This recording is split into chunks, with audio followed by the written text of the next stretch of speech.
ముక్కోటి ఏకాదశి లేదా వైకుంఠ ఏకాదశి ఎంతో పవిత్రమైన మహిమాన్వితమైన రోజు. ఇలాంటి పవిత్రమైన రోజు శ్రీ మహావిష్ణువు శ్రీదేవి భూదేవులతో కలిసి భూమి మీద ముక్కోటి దేవతలతో కలిసి వీచేసి ఉంటారు. ఇలాంటి రోజు గోవుకు ఈ ఒక్కటి ఎవరైతే తినిపిస్తారో వారికి సకల దేవతల అనుగ్రహం కలిగి సకల ఐశ్వర్యాలు కలుగుతాయి. మరి ముక్కోటి ఏకాదశి రోజు గోమాతకు ఏం తినిపిస్తే ముక్కోటి దేవతలు ఆశీర్వదిస్తారో, ముక్కోటి దేవతల అనుగ్రహం లభిస్తుందో ఇప్పుడు ఈ వీడియోలో తెలుసుకుందాం. అంతకన్నా ముందు స్వామికి సంబంధించిన ఒక విశేషమైన కథను ఇప్పుడు విందాం. ఒక ఊరిలో ఒక ధనవంతుడు ఉండేవాడు. అతను మహావిష్ణువు యొక్క భక్తుడు. విష్ణుపై ఉన్న అచంచలమైన భక్తితో తన ఇంటి ఆవరణలోనే ఒక మందిరాన్ని కట్టించాడు. అందులో సుందరమైన విష్ణు విగ్రహాన్ని ప్రతిష్ఠించి విగ్రహానికి షోడశోపచారాలతో పూజలు చేయసాగాడు. చక్కని రుచికరమైన నైవేద్యాలు, నేతి దీపాలు, పరిమళాల ధూపాలతో అత్యంత వైభవంగా విష్ణువును పూజించసాగాడు. అతనికి అనుకోకుండా వ్యాపారంలో నష్టం వచ్చింది. అప్పుడు ఎవరో ఇలా సలహా ఇచ్చారు, విష్ణువు సంపద ప్రదాత కాదు. సంపద రావాలి అంటే, సిరి సంపదలతో తుల తూగాలి అంటే లక్ష్మీదేవి పేరు చెప్పి ఆ దేవతని ఆరాధించమని చెప్పారు. వెంటనే ఆ ధనవంతుడు ఆ దేవతా విగ్రహాన్ని తెచ్చాడు. లక్ష్మీదేవిని పూజించడం ప్రారంభించాడు. వెంటనే అదృష్టం కలిసి వచ్చింది. వ్యాపారంలో అనుకోని లాభాలు వచ్చాయి. వెంటనే అతను ఎంతో ఆనందంతో పూజలు చేయసాగాడు. ఒక పర్వదినాన రకరకాల పిండి వంటలతో ధూప దీపాలతో పూజ చేయసాగాడు. పూజకు ముందు విష్ణుమూర్తి విగ్రహం ఆ ధనవంతుడికి కనిపించింది. వెంటనే అతనికి ఎంతో కోపం వచ్చింది. ఇంకా నువ్వు ఎందుకిక్కడా అని ఆ విగ్రహాన్ని తీసేసి ఒక మూలగా పడేశాడు. తాను పూజిస్తున్న దేవతకి రోజు అతను ఎంతో భక్తి శ్రద్ధలతో పూజలు చేయసాగాడు. రకరకాల పిండి వంటలు, ధూపదీప నైవేద్యాలు, సుగంధాలు వెదజల్లే, సువాసనలు వెదజల్లే పుష్పాలతో ఆ గదంతా చక్కని సుమధుర వాసనలతో నిండిపోయింది. అతనికి దూరంగా ఒక మూలాన పడేసిన విష్ణు విగ్రహం కనిపించింది. వెంటనే అతను కోపంగా లేచి వెళ్లి ఒక వస్త్రంతో ఆ విగ్రహం యొక్క ముక్కు మూసేశాడు. ఈ వాసనంతా హాయిగా ఆస్వాదిస్తున్నావా? ఇవన్నీ నీకోసం చెయ్యలేదులే. ఈ వస్తువుల వాసనలు కూడా నీకు తగలకూడదు అని పలికాడు ధనవంతుడు. ఇక వెంటనే మరుక్షణమే విష్ణుమూర్తి ప్రత్యక్షమయ్యాడు. చిరునవ్వుతో జగన్మోహన కాంతితో ఉన్న ఆ వాసుదేవుణ్ణి చూసి ఆ ధనవంతుడు ఇలా పలికాడు, స్వామి, నిన్ను ఎంతగానో ఆరాధించాను. రకరకాల నైవేద్యాలు కూడా పెట్టాను.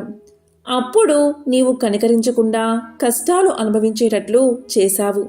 మరి ఇప్పుడు నిన్ను ఆరాధించడం మానేశాక లక్ష్మీదేవిని సేవిస్తూ ఆ నైవేద్యాల వాసన కూడా నీకు రానివ్వకుండా చేస్తే ఇప్పుడు ప్రత్యక్షమై కనుకరించావు.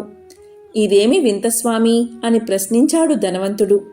అందుకు ఆ మహామాయావి అయిన విష్ణువు నవ్వుతూ ఇలా పలికాడు, నీవు పూజలు చేశావు నిజమే, నైవేద్యాలు నివేదించావు అది నిజమే. కానీ నేను అక్కడ ఉన్నాను అన్న భావనతో నీవు చేయలేదు.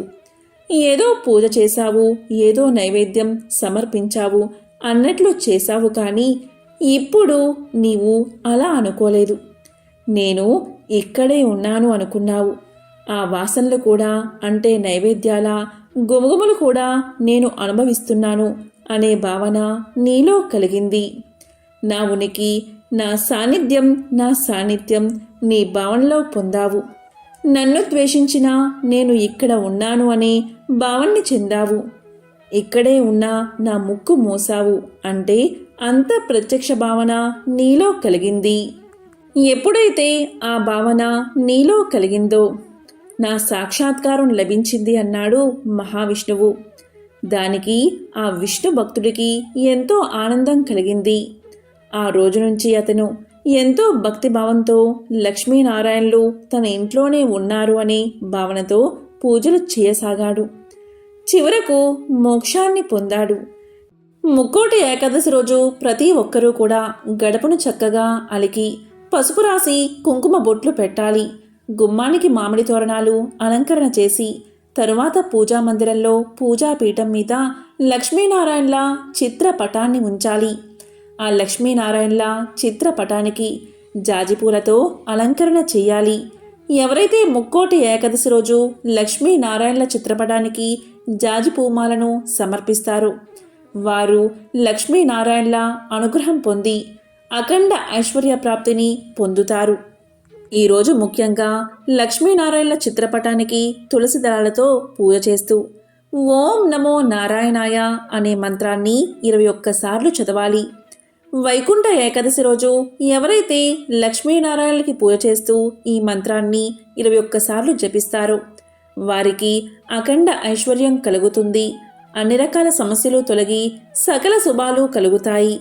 ఇక ఈరోజు షోడశోపచారాలతో స్వామిని పూజించాక కర్పూర హారతి ఇవ్వాలి. ఆవుపాలతో చేసిన పొంగలిని నైవేద్యంగా సమర్పించి నమస్కారం చేసుకోవాలి. ఇలా చేస్తే ఆర్థిక ఇబ్బందులు తొలగి అప్పుల బాధలు తొలగిపోతాయి. అఖండ ఐశ్వర్యం కలుగుతుంది. జగన్మాత శ్రీ ఆది పరాశక్తి అయిన శ్రీ లలితాంబికాదేవి ఈ లోకంలో 4 రూపాల్లో ఉంటుంది. మొదటి రూపం జనక మాతగా అంటే మనకు జన్మనిచ్చిన మాతగా, 2వ రూపం గోమాతగా, 3వ రూపం భూమాతగా అంటే భూదేవిగా, 4వ రూపం శ్రీమాతగా అంటే దేవాలయంలోని అమ్మవారిగా మనకు దర్శనమిస్తుంది. మనకు కష్టాలు బాధలు వచ్చినప్పుడు వాటిని తొలగించడానికి అమ్మవారు ఈ 4 రూపాల్లో మనతో పాటు మన మధ్యనే ఉండి మనల్ని ఎల్లప్పుడూ కాపాడుతూ ఉంటుంది. జగన్మాత శ్రీ ఆది పరాశక్తి యొక్క 1000 నామాలలో గోమాత అనే పేరు ఒకటి ఉంది. అంటే గోమాత సాక్షాత్తు ఆ పరదేవతయే, ఆ ఆది పరాశక్తే గోమాత. కాబట్టి గోమాత సాక్షాత్తు లలితాదేవి స్వరూపం. గోవులో 33 కోట్ల మంది దేవతలు ఉంటారు. గోవుకు ప్రదక్షిణం చేస్తే సాక్షాత్తు ఆ ఆది పరాశక్తికే ప్రదక్షిణం చేసినట్లు. గోవుకు ప్రదక్షిణం చేసినట్లయితే ఆ 33 కోట్ల మంది దేవతల అనుగ్రహం లభిస్తుంది. మనం గర్భగుడిలో దేవుడి విగ్రహాన్ని తాకి మన చేతులతో అలంకరణ చేయడానికి అనుమతించరు. కానీ మనం గోవుకు అలంకరణ చేస్తే సాక్షాత్తు ఆ ఆది పరాశక్తికి అలంకరణ చేసినట్లే. గోవు మరియు దూడ నేల మీద నడిచి వెళ్తుంటే వాటి వెనుకనే మనం నడిచినప్పుడు వాటి కాలి నుంచి లేచిన మట్టి మన మీద పడుతుంది. అప్పుడు మనకు పవిత్ర గంగా స్నానం చేసిన ఫలితం దక్కుతుంది. అటువంటి పవిత్రత ఒక్క ఆవుకు మాత్రమే ఉంది. మరి ఎంతో విశేషమైన ముక్కోటి ఏకాదశి రోజు ఆవును ఎలా పూజిస్తే సకల శుభాలు కలుగుతాయో ఇప్పుడు తెలుసుకుందాం. గోవు నుదురు మీద పరమేశ్వరుడు కొలువై ఉంటాడు. అందువల్ల గోవు తల మీద పోసిన నీరు తలమించి జాలివారితే ఆ నీటిని మనం చేత్తో పట్టుకుని శిరస్సుపై చల్లుకుంటే త్రివేణి సంగమంలోని నీటిని శిరస్సుపై చల్లుకున్నంత ఫలితం లభిస్తుందని పురాణాలు చెబుతున్నాయి. గోవు నాసిక భాగంలో సుబ్రహ్మణ్యుడు ఉండడం వల్ల నాసికను పూజిస్తే సంతాన నష్టం ఉండదు. అలాగే గోవు చెవి దగ్గర అశ్విని దేవతలు ఉంటారు. అందువల్ల చెవిని పూజిస్తే సమస్త రోగాల నుంచి విముక్తి లభిస్తుంది. అలాగే ఆవు కళ్ళ వద్ద సూర్య చంద్రులు ఉంటారు. వాటిని పూజిస్తే అజ్ఞానమనే చీకటి నశించి జ్ఞానకాంతి సకల సంపదలు కలుగుతాయి. ఆవు నాలుకపై వరుణదేవుడు ఉండడం వల్ల అక్కడ పూజిస్తే సంతానం కలుగుతుంది. ఆవు పొదుగులో 4 పురుషార్థాలు ఉంటాయి కనుక ఆ చోట పూజిస్తే ధర్మార్థ కామమోక్షాలు కలుగుతాయి. ఆవు గిట్టెల చివర నాగదేవతలు ఉంటారు కాబట్టి అక్కడ పూజిస్తే నాగలోక ప్రాప్తి లభిస్తుంది. భూమిపై నాగుపాముల భయం ఉండదు. ఇక ముక్కోటి ఏకాదశి రోజు ముక్కోటి దేవతలు ఈ భూమి మీద ఉంటారు కనుక ఈరోజు గోవుకు పచ్చిగడ్డిని ఆహారంగా ఎవరైతే పెడతారో వారికి 33 కోట్ల మంది దేవతల ఆశీర్వాదం లభిస్తుంది. సాక్షాత్తు ఆ దేవతలే మిమ్మల్ని చూసి ఆశీర్వదించి అష్ట ఐశ్వర్యాలు కలగజేస్తారు. అంతటి పరమ పవిత్రమైన రోజు ఈ ముక్కోటి ఏకాదశి అంటే వైకుంఠ ఏకాదశి. డిసెంబర్ 22, 2023న ఏకాదశి ఉదయం 8:16 ప్రారంభమై డిసెంబర్ 23, 2023న ఉదయం 7:11 ముగుస్తుంది. మనం వైకుంఠ ఏకాదశి లేదా ముక్కోటి ఏకాదశి తిథిని చూసినట్లయితే డిసెంబర్ 22న ఉదయం 8:16 ఏకాదశి తిథి ప్రారంభమై రోజంతా ఉంది. కానీ డిసెంబర్ 23వ తేదీ ఉదయం 7:11 వరకు మాత్రమే ఉంది. కాబట్టి చాలామంది డిసెంబర్ 22వ తేదీ ముక్కోటి ఏకాదశి అనుకుంటారు. ఏ రోజు అధిక సమయం ఏకాదశి తిథి ఉంది అనేది చూడకూడదు. ముక్కోటి ఏకాదశి తిథి అనేది ఉదయం తెల్లవారుజామునే ఉండాలి. అంటే బ్రాహ్మీ ముహూర్త కాలంలో ముక్కోటి ఏకాదశి తిథి ఉండే రోజు మాత్రమే మనం ముక్కోటి ఏకాదశిగా జరుపుకోవాలి. ఇలా చూస్తే డిసెంబర్ 23వ తేదీ తెల్లవారుజామున మాత్రమే ఏకాదశి తిథి ఉంది. ఏ రోజైతే తెల్లవారుజామున ముక్కోటి ఏకాదశి తిథి ఉంటుందో ఆ రోజున ముక్కోటి ఏకాదశిగా జరుపుకోవాలని, ఆ రోజు వైకుంఠ వాకిళ్ళు తెరుచుకుని ఉంటాయని వైష్ణవ ఆలయాల్లో గల ఉత్తర ద్వారం వద్ద భక్తులు తెల్లవారుజామునే భగవద్ దర్శనార్థం వేచి ఉంటారు. ఈరోజు మహావిష్ణువు గరుడ వాహనారూఢుడై 3 కోట్ల దేవతలతో భూలోకానికి దిగివచ్చి భక్తులకు దర్శనమిస్తాడు కనుక దీనిని ముక్కోటి ఏకాదశి అని పిలుస్తారు. ఆ సమయమే బ్రాహ్మీ ముహూర్త కాలం. ఈరోజు అంటే డిసెంబర్ 23వ తేదీ తెల్లవారుజామున 4:49 నుండి 5:40 వరకు బ్రాహ్మీ ముహూర్త కాలం ఉంటుంది. ఈ సమయంలో భక్తులు వైష్ణవ ఆలయాల్లో గల ఉత్తర ద్వారం దగ్గర వేచి ఉంటారు. ఈ సమయంలోనే 3 కోట్ల దేవతలతో కలిసి స్వామి ఉత్తర ద్వారం ద్వారా భక్తులకు దర్శనం ఇస్తారు. అందుకే ఈ సమయంలో భక్తులు ఉత్తర ద్వారం గుండా వెళ్ళి స్వామిని దర్శించుకుంటారు. డిసెంబర్ 23, 2023న తెల్లవారుజామున బ్రాహ్మీ ముహూర్త కాలంలో ముక్కోటి ఏకాదశి తిథి ఉంది. పైగా సూర్యోదయ కాలంలో ఉన్న తిథి కూడా ఈ డిసెంబర్ 23వ తేదీ కాబట్టి డిసెంబర్ 23వ తేదీ ముక్కోటి ఏకాదశిని జరుపుకోవాలి. ముక్కోటి ఏకాదశి ముందు రోజు అంటే దశమి రోజు డిసెంబర్ 22వ తేదీ సాయంత్రం అల్పాహారం తీసుకోవాలి లేదా పాలు పళ్ళు తీసుకోవాలి. ఇక మరుసటి రోజు అంటే ముక్కోటి ఏకాదశి రోజు డిసెంబర్ 23వ తేదీ ఉదయమే లేచి స్నానాన్ని ఆచరించి పూజాగదిని ఇంటిని శుభ్రం చేసుకుని పూజాగదిలో విష్ణుమూర్తి పటాన్ని అందంగా అలంకరించుకుని విష్ణుమూర్తి ముందు ఆవు నెయ్యితో దీపాన్ని వెలిగించాలి. అదేవిధంగా ఏదైనా తీపి పదార్థాన్ని నైవేద్యంగా సమర్పించాలి. ఇక ఆ రోజంతా దైవనామస్మరణలోనే గడపాలి.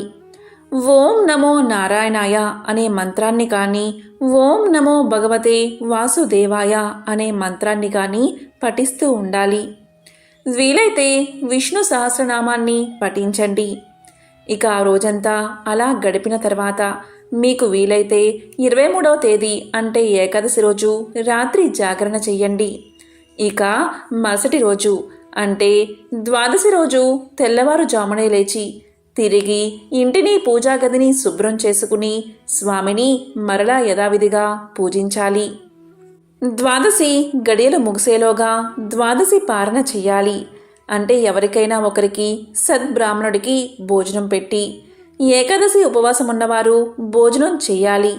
దీన్నే ద్వాదశి పారణ అంటారు. ఇక ద్వాదశి పారణ సమయం వచ్చేసి డిసెంబర్ 24వ తేదీ ఉదయం 6:30 నుంచి 8:46 మధ్య ద్వాదశి పారణ చెయ్యాలి. ఇలా చేస్తేనే ఏకాదశి ఉపవాసం చేసిన వ్రతం చేసిన ఫలితం మీకు దక్కుతుంది. కాబట్టి ఈసారి డిసెంబర్ 23వ తేదీ ముక్కోటి ఏకాదశిగా జరుపుకోవాలి. ధనుర్మాస శుక్ల ఏకాదశి రోజు ఉపవాసం ఉన్నవారికి వైకుంఠ ప్రాప్తి కలుగుతుందని సాక్షాత్తు శ్రీ మహావిష్ణువే వరాన్ని ప్రసాదించాడు. వైకుంఠ ఏకాదశి రోజు మురాసురుడు బియ్యంలో దాక్కుంటాడని, అందుకే బియ్యంతో చేసిన ఏ పదార్థాలు తినకుండా ఉండాలని పెద్దలు చెబుతారు. ఓం నమో నారాయణాయ, ఓం నమో భగవతే వాసుదేవాయ. ఓం శ్రీ మహాలక్ష్మియే నమః.